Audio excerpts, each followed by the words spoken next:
Hi there. Today I wanted to share with you a little project I've been working on, which was inspired by the King James Version, Revised Version, Interlinear Bible, which is published by Cambridge University Press. Now in that Bible, you have the text of the King James Version, and where it differs from the Revised Version, both are shown line over line. Now I thought I'd take that concept and I'd apply it to the Revised Standard Version and the English Standard Version. Now the Revised Standard Version, originally published in 1952, was what many called at the time a liberal translation. But in the late 20th century, a group of scholars got together and they decided to do a conservative evangelical revision of the RSV, and that became the English Standard Version.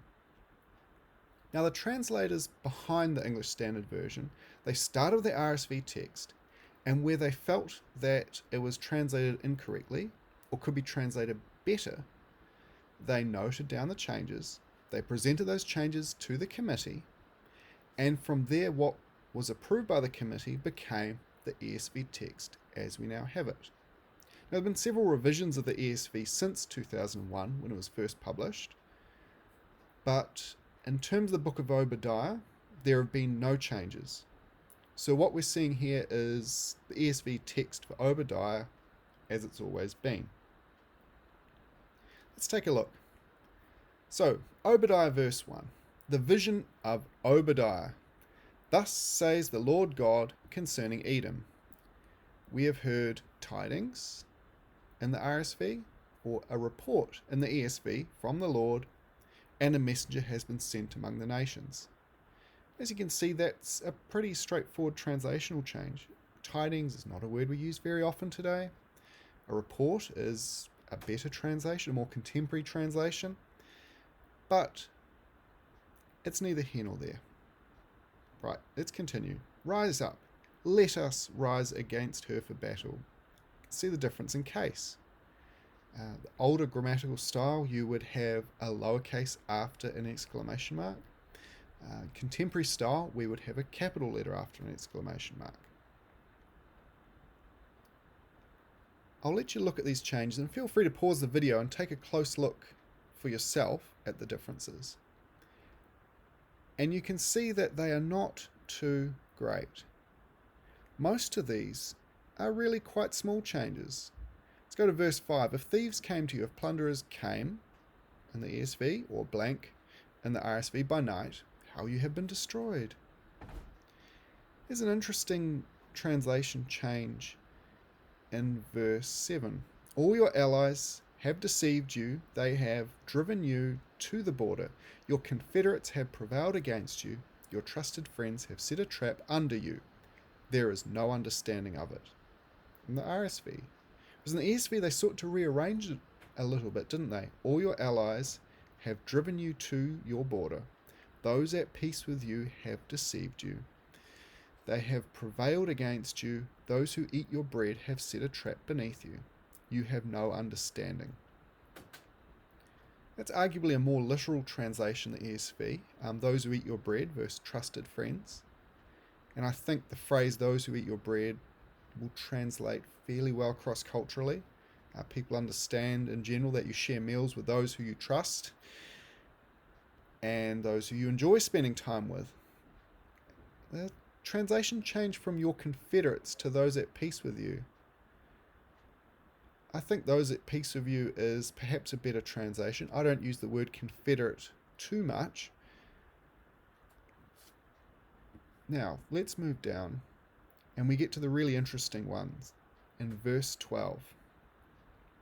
So in the RSV it reads, but you should not have gloated over the day of your brother in the day of his misfortune. You should not have rejoiced over the people of Judah in the day of their ruin. You should not have boasted in the day of distress. Now, that is a past tense. It's very past tense. And yet, what do we have in the ESV? But do not gloat over the day of your brother. Do not rejoice over the people of Judah. Do not boast in the day of distress. Present tense. That's quite a change. Now, to help understand why this change took place in the ESV, I highly recommend to you the New English Translation version's notes. Now, the NET translation itself is an okay translation, but the real benefit of an NET Bible is the full notes edition, one of which Thomas Nelson is currently publishing. And in those notes, you see a lot of the notes which the translators of the ESV in fact used to help create the ESV. Wayne Grudem himself acknowledged that the notes were invaluable. I believe that quote is on the cover of one of the earlier editions of the NET Bibles. And that helped these scholars as they wrestled with the text and tried to understand. And when we consult the NET, it says that for verse 12 to 14, the negative al and the jussive verb means an immediate urgency. Now that's interesting that they stated that, because the RSV, the New King James, the King James, and the NET and the NRSV, they all read past tense. Now, the NRSV does footnote the ESV rendering, so this is something which is perhaps up for debate amongst scholars.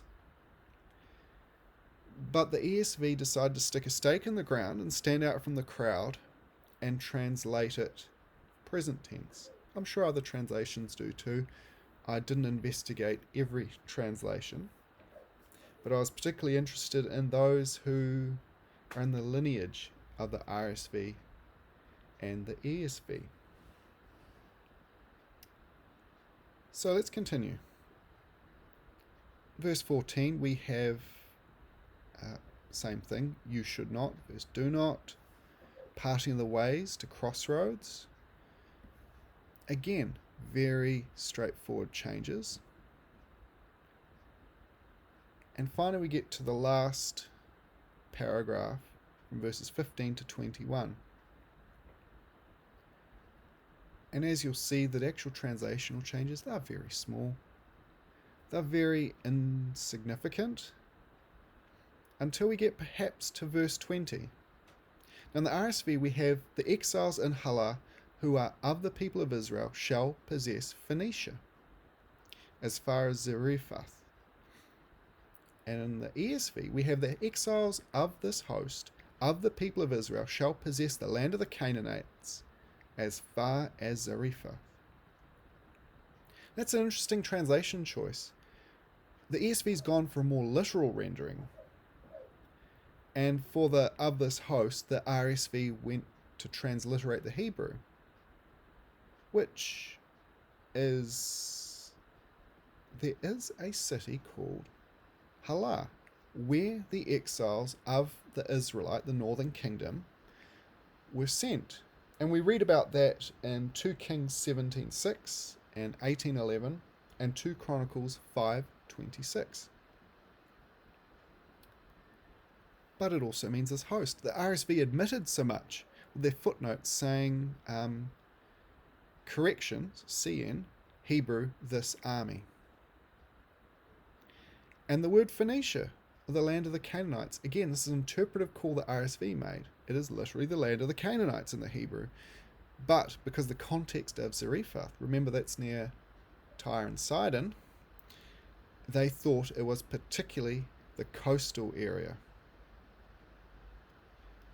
Now this is where a question like the date of the book of Obadiah becomes important, because many will hold that it is around the time of the first exile of Judah.